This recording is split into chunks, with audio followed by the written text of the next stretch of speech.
ढीठ जो होते घर में रहते, ऐसन लिखे हे विधाता ससुरे जाही कही के। तो बाई बहिनी बिना देखे सजन जोरे, बेटी ते तो बाई बहिनी बिना देखे सजन जोरे। बेटा जो होते घर में रहते, ऐसा लेके हे विधाता ससुरे जाही कही के। बेटी ते तो बाई बहिनी बिना देखे सजन जोरे,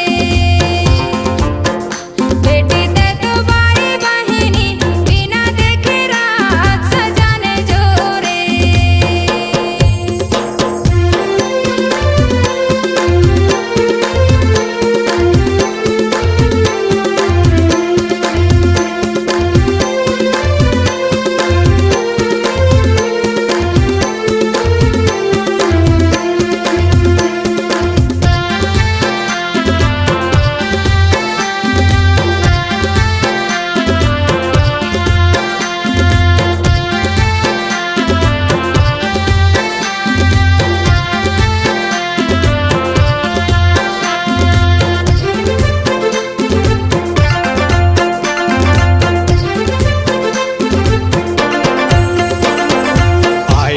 बरथिया गाड़ी में चढ़ी के ओलाया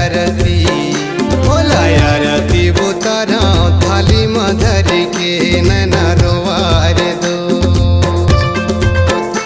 ओलाया रती बुतारा थाली में धरी के नैना रोवार दो।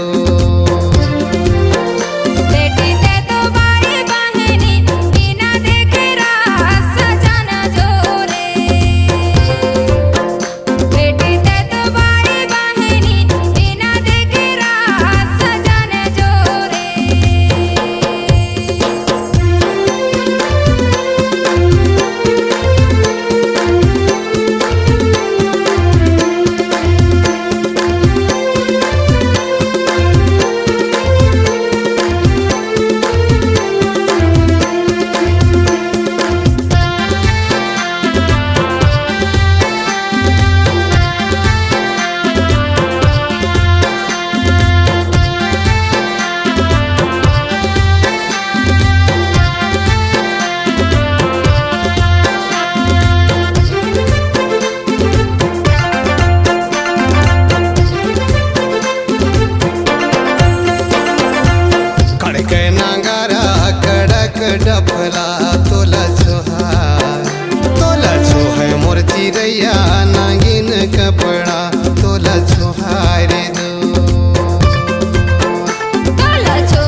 ससुरे जाही कही के। बेटी ते तो बाई बहिनी बिना देखेरा सजन जोरे।